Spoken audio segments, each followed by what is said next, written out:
Hello दोस्तों, नमस्कार। SM किसी चैनल में मैं आप सभी लोगों का दिल से बहुत बहुत स्वागत करता हूं। अगर आपने पहली बार विजिट किया है जरूर चैनल को सब्सक्राइब कर लेना। उसी के साथ साथ फ्री स्टॉक मार्केट क्लासेस इस चैनल के ऊपर शनिवार के दिन एक इंपॉर्टेंट लेक्चर अपलोड हुआ था। अगर आपने नहीं देखा है तो जरूर देख लेना, लिंक ऊपर आई बटन पे दे दिया है। And let's learn stock market and finance इस चैनल को भी फॉलो करना। यस्टरडे की बात कर ले, संडे की बात कर ले, इस चैनल पे एक नया लेक्चर अपलोड हुआ था। इस चैनल का लिंक भी मैंने ऊपर आई बटन पे नीचे डिस्क्रिप्शन में दिया है। सो चलो दोस्तों, फिलहाल तो इस वीडियो को स्टार्ट कर लेते हैं। ठीक है दोस्तों, अभी हम लोग आ चुके हैं बिल्कुल हमारे नॉर्मल स्क्रीन के ऊपर। आज के दिन का इंतजार हर कोई कर रहा था। ठीक है, बहुत कुछ ड्रामे देखने को मिल गए। मतलब लिटरली हम यहाँ पे कह सकते हैं फ्राइडे के दिन हर कोई किसी के चेहरे के ऊपर मुस्कान थी कि मंडे कब आने वाला है, सोमवार के दिन बाजार कब खुलने वाला है। एंड बाद में वीकेंड आ गया, मतलब सैटरडे संडे आ गया। एंड फिर वापस हमेशा की तरह कहानी में ट्विस्ट देखने को मिल गया। जो चीज़ें थी पॉजिटिव से नेगेटिव होते हुए देखने को मिल गई। एंड आज के दिन हर कोई वापस इंतजार कर रहा था कि आज के दिन क्या मार्केट पिटेगा, एंड पिटेगा तो कितना पिटेगा। सो ये बहुत कुछ ड्रामे हम लोग को आज के दिन देखने को यहाँ पे मिलने वाले थे। सो बेसिकली अगर हम लोग यहाँ पे बात कर ले, ये एक्साइटमेंट क्यों क्रिएट हुई थी, क्योंकि हम सभी लोगों को पता ही है कि फ्राइडे के दिन हमारा मार्केट तो भाई 3:30 बजे बंद हो जाता है। उसके बाद एक बहुत ही ज़बरदस्त पॉजिटिव खबर आ गई कि स्ट्रेट ऑफ हॉर्मुज खुल चुका है। ग्लोबल मार्केट में हम लोग को ज़बरदस्त तेज़ी देखने को मिल गई। क्रूड ऑयल में ज़बरदस्त गिरावट देखने को मिली। पर जैसे कि हम सब लोगों को पता है हमारा मार्केट तो यहाँ पे बंद था, बट चलो हमारा निफ्टी तो यहाँ पे बंद रहता है। जैसे कि आपको पता है ये निफ्टी है, ठीक है, 3:30 बज गए भाई, यहाँ तक ये इसका परफॉर्मेंस था। बट हमारा गिफ्ट निफ्टी तो भाई सेकेंड सेशन 3:30 बजने के बाद भी उनका स्टार्ट यहाँ पे हो जाता है। और जैसे ही वो खबर आई तो गिफ्ट निफ्टी में तो आप सभी लोगों को पता ही है रॉकेट की तरह तेज़ी देखने को मिली थी। लगभग 300-400 पॉइंट की तेज़ी यहाँ पे थी। एंड आप सभी लोगों को पता ही है कि भाई गिफ्ट निफ्टी जितना जाएगा उतना ही निफ्टी भी उसी के करीब उस चीज़ को यहाँ पे फॉलो करेगा, सेम ऊपर भी एंड नीचे भी। सो इसलिए हर कोई एक्साइटेड था भाई कि गिफ्ट निफ्टी तो 300-400 पॉइंट भागा है, सो हमारा निफ्टी भी 300-400 पॉइंट भागेगा। 23,700 तक के लेवल हम लोग को देखने को मिले थे।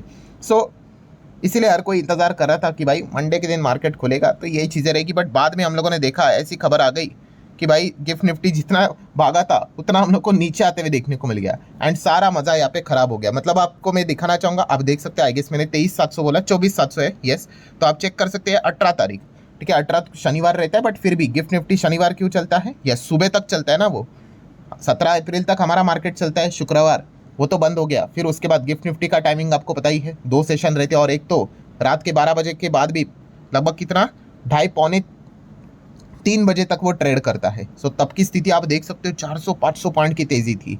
ठीक है, जिसको गिफ्ट निफ्टी के बारे में भाई A to Z इन्फॉर्मेशन जाननी है तो उसके ऊपर मैंने अलग से वीडियो बनाया है, लिंक ऊपर आई बटन पे दिया, आप चाहो तो उसको देख सकते हो।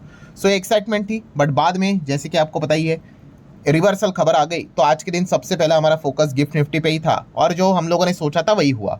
गिफ्ट निफ्टी एकदम शुरुआत में ही ज़बरदस्त गिर गया। एंड अभी आप देख सकते हो वापस ये गिर के कहाँ पे आ गया, 24,300। मतलब फ्राइडे के दिन जहाँ पे था 400 पॉइंट भागा, फिर बाद में वापस समझ में आया भाई कि जो खबर है वो सब कुछ उल्टा फुल्टा है, और ये वापस यहाँ पे नीचे आया। आप चार्ट में भी यहाँ पे देख सकते हो, एक्सपेक्ट ही किया था बहुत बड़ा हम लोगों को गिरावट देखने को मिलेगा। ठीक है, शुरुआत में छोटा मोटा साइड देखने को मिल जाता है, बट नेट परफॉर्मेंस की बात कर ले तो जो चीज़ें जहाँ से वो भागी हुई थी वहीं पे हम लोग को वापस आते हुए देखने को मिली। ठीक है, तो इसीलिए हम यहाँ पे देख सकते हैं हमारा बाजार में काफ़ी लोग यहाँ पे सोच रहे होंगे हमारे बाजार में कोई रिएक्शन क्यों नहीं। मतलब निफ्टी 50 की बात करें 24,300, क्योंकि जैसे अभी मैंने आपको बताया ना कि फ्राइडे के दिन हम क्लोज हुए थे 24,350 कुछ तो क्लोजिंग थी। ठीक है, सो गिफ्ट निफ्टी जिस खबर के चलते भागा था, बाद में उल्टा हो गया तो वो गिर गया, तो कोई यहाँ पे हम लोग को इम्पैक्ट ही देखने को नहीं मिला। हाँ, अगर यही गिफ्ट निफ्टी अगर 24,300 के नीचे चला जाता, अगर एक्सट्रीमली बहुत ही ज़्यादा नेगेटिव पॉइंट यहाँ पे होते 24,200, 24,100 या फिर 24,000 के आसपास, तो फिर निफ्टी हम लोगों को 100-200 पॉइंट और ज़्यादा प्रेशर के साथ नीचे जाते हुए देखने को मिल सकता था। बट ऐसा कुछ यहाँ पे हुआ नहीं। एंड ओवरऑल जो परफॉर्मेंस था वो एकदम हम लोग को नॉर्मल देखने को मिल गया। आई नो काफ़ी लोगों के दिमाग में कुछ अलग अलग डाउट्स भी होंगे। सबसे पहले डाउट तो यही रहेगा कि बाजार तो यहाँ पे पिटना चाहिए था, बिकॉज क्रूड तो अगर हम देखेंगे 5.5%, 4.5% भाग गया। क्रूड मतलब क्रूड का भागना भाई हमारे लिए तो खराब ही चीज़ रहती है, बिल्कुल सही जवाब। बट कल का अगर आपने आखिरी वीडियो देखा होगा तो यहाँ पे एक मैंने पॉइंट भी कवर किया था जहाँ पे एक इंडिया के लिए एक गुड न्यूज़ आई थी, एंड वो भी ट्रम्प की ओर से। और वो गुड न्यूज़ क्या थी, क्रूड को लेकर ही थी कि बिग रिलीफ फॉर इंडिया। क्यों कि डोनाल्ड ट्रम्प ने पहले बोला था कि वो रशिया का जो ऑयल से रिलेटेड जो सैंक्शन है वो वापस कंटिन्यू करेंगे, पर बाद में उन्होंने यू टर्न लिया। उन्होंने बोला नहीं भाई, 16 मई तक हम आपको परमिशन देते हैं जिसको खरीदना है रशिया का ऑयल वो खरीद सकते हैं। सो ये हमारे लिए काफ़ी बड़ा रिलीफ था कि चलो भाई मिडल ईस्ट से रिलेटेड तो काफ़ी डिस्टर्बेंस है, एक दूसरे के ऊपर क्या अटैक कर रहे हैं, चीज़ें बंद कर रहे हैं, खोल रहे हैं, काफ़ी अनसर्टेनिटी है। ठीक है, हमारे इंडियन शिप्स के ऊपर भी अटैक हुआ, आप सभी लोगों को पता ही है। सो वो वाला तो रूट एकदम ही फंसा हुआ है। सो रशिया का भी रूट अगर बंद हो गया तो भाई हालत ही ख़राब हो जाएगी, डिमांड तो हमेशा हाई लेवल की रहती है। तो ये जो एक अच्छी खबर थी, इसने लिटरली यहाँ पे हम कह सकते हैं कि हमें आज यहाँ पे बचाया है कि चलो भाई 16 मई तक का तो बंदोबस्त यहाँ पे हुआ है। तब तक अब क्या होता है स्ट्रेट ऑफ हॉर्मुज को, तब तक हम लोग यहाँ पे देख लेंगे। एंड सेकंड अगर कोई अच्छा पॉइंट था वो था ICICI bank and HDFC bank के Q4 के नंबर्स।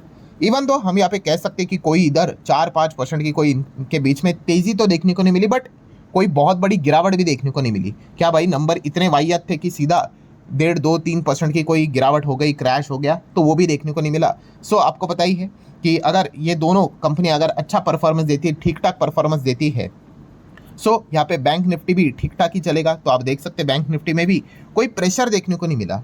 एंड सिमिलर वे अगर बैंक निफ्टी में प्रेशर नहीं तो निफ्टी फाइनेंशियल सर्विसेज जो कि निफ्टी का सबसे बड़ा इंजन है, सो वो भी वैसा ही परफॉर्मेंस किया। और हमारा निफ्टी 50 भी आप देख सकते हो, ये सारी चीज़ें कैस्केडिंग टाइप की होती है, एक दूसरे के साथ ही हम लोग को लिंक्ड देखने को यहाँ पे मिल जाती है।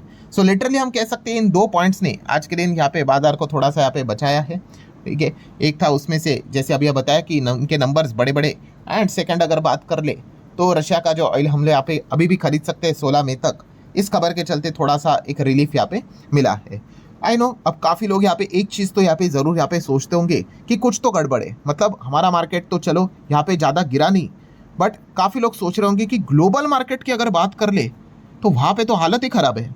कोई कोई मार्केट तो 1-1, 1.5-1.5, 2-2% तक गिर गए। तो मतलब ये क्या बात हुई कि हमारा मार्केट गिर नहीं रहा है। ठीक है, कोई भागा तो नहीं एकदम super duper, but global market मतलब अभी जैसे कि डाउ फ्यूचर्स की बात कर ले, आप देख सकते हो डाउ फ्यूचर्स यहाँ पे नीचे है।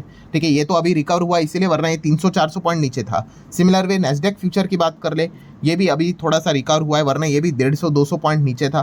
देन यूरोपियन मार्केट की बात करें, जर्मनी का मार्केट देख लो, ये भी रिकवर हुआ है, वरना ये भी 1.5% के नीचे चला गया था। जर्मनी का मार्केट की बात कर ले, फुटसी की अगर बात कर ले, ये भी नीचे था। देन फ्रांस के बाजार की बात कर ले 1-1% नीचे। देन यूरो स्टॉक्स की भी बात कर ले 1-1.25% नीचे। तो हमारा मार्केट कैसे यहाँ पे मतलब नीचे यहाँ पे नहीं गया? तो आप चाहो तो वीडियो को पॉज करके थोड़ा सा दिमाग लगा सकते हो। ऑलरेडी मैं 2-3 बार चीज़ों को पहले ही वीडियो के शुरुआत में रिपीट किया हूँ, वही उस सवाल का जवाब है। सो चलिए मैं सवाल का जवाब आपको दे ही देता हूँ दोस्तों, क्योंकि हमारा मार्केट भाई फ्राइडे के दिन 3:30 बजे बंद होता है। ये बाजार उसके बाद भी चल रहे थे, मतलब जो फ्राइडे के रात को जो खबर आई थी, कौन सी वाली, वही कि स्ट्रेट ऑफ हॉर्मुज खोल दिया है, सब कुछ पॉजिटिव यहाँ पे था। तो इस चीज़ के चलते इन सभी बाजार में हम लोग को क्या देखने को मिली थी? रैली देखने को मिली थी, तेज़ी देखने को मिली थी।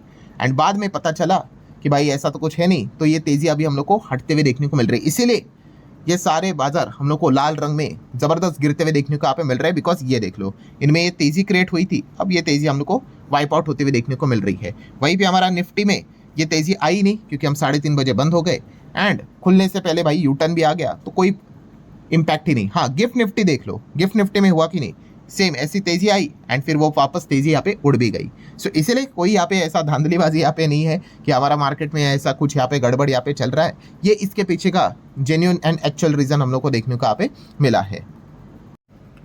एंड आज के दिन की अगर हम लोग बात भी कर रहे हैं कि लोगों के पोर्टफोलियो की, ठीक है, तो काफ़ी मतलब अगर किसी का पोर्टफोलियो अगर गिरा होगा तो थोड़ा सा ही गिरा होगा, अगर भागा होगा तो भी थोड़ा सा ही भागा होगा, क्योंकि ओवरऑल सेगमेंट में आप देख सकते हो पॉइंट में ही प्लस देखने को मिल रहा है या फिर माइनस में देखने को मिल रहा है। कोई खास सीरियस रिएक्शन नहीं। ये इस प्रकार का जो बाजार यहाँ पे होता है, ठीक है, ये चीज़ें दर्शाती है भाई, क्या दर्शाती है? यस, कि मार्केट इंतज़ार कर रहा है भाई किसी न्यूज़ का। किसी न्यूज़ मतलब वही कि जो अमेरिका और ईरान के बीच में जो ये अनसर्टेनिटी क्रिएट यहाँ पे हुई है, ठीक है, ये चीज़ें ऐसी ही चलेगी। मैं ऑलरेडी आपको ये आइडिया देके रखा हुआ था, ठीक है, आगे भी इसी प्रकार की चीज़ें होंगी। एकदम से ही सारी चीज़ें एकदम नॉर्मल हो जाएगी, इतना सिंपल तो यहाँ पे है नहीं, ठीक है। तो इस प्रकार के बहुत सारे हम लोग को मल्टीपल यू टर्न्स, अनसर्टेनिटीज़ आगे भी देखने को यहाँ पे मिलने वाले हैं। एंड इसी चीज़ के चलते आज के दिन भी हम देख सकते हैं कि एक बाजार में भी एकदम एक डाइसी परफॉर्मेंस देखने को यहाँ पे मिला था, ना तो बहुत ज़्यादा तेज़, ना तो बहुत ज़्यादा नीचे। इस प्रकार का मार्केट काफ़ी ज़्यादा यहाँ पे बोरिंग रहता है, ठीक है, बट कोई बात नहीं भाई, ये शेयर बाजार का एक पार्ट ही हम लोग को देखने को मिल जाता है। सो नो डाउट अगेन हर किसी का जो फोकस है अभी मिडल ईस्ट के ऊपर ही है, ट्रंप के ऊपर ही है, ईरान के ऊपर ही है कि वहाँ से क्या आउटकम निकल कर आता है, एंड वहीं से हम लोग को बिग मूव्स देखने को यहाँ पे मिल जाएंगे। इवन दो हमारा मार्केट क्लोज हुआ है, बट कोई बात नहीं, इसके बाद हम gift Nifty, oil market, global market, इनको तो ट्रैक यहाँ पे करते रहेंगे। सो ठीक है दोस्तों, वीडियो हेल्पफुल लगा होगा, चाहो तो आप इसको like as well as share कर सकते हो। मिलते हैं नेक्स्ट वीडियो में, तब तक के लिए बाय बाय।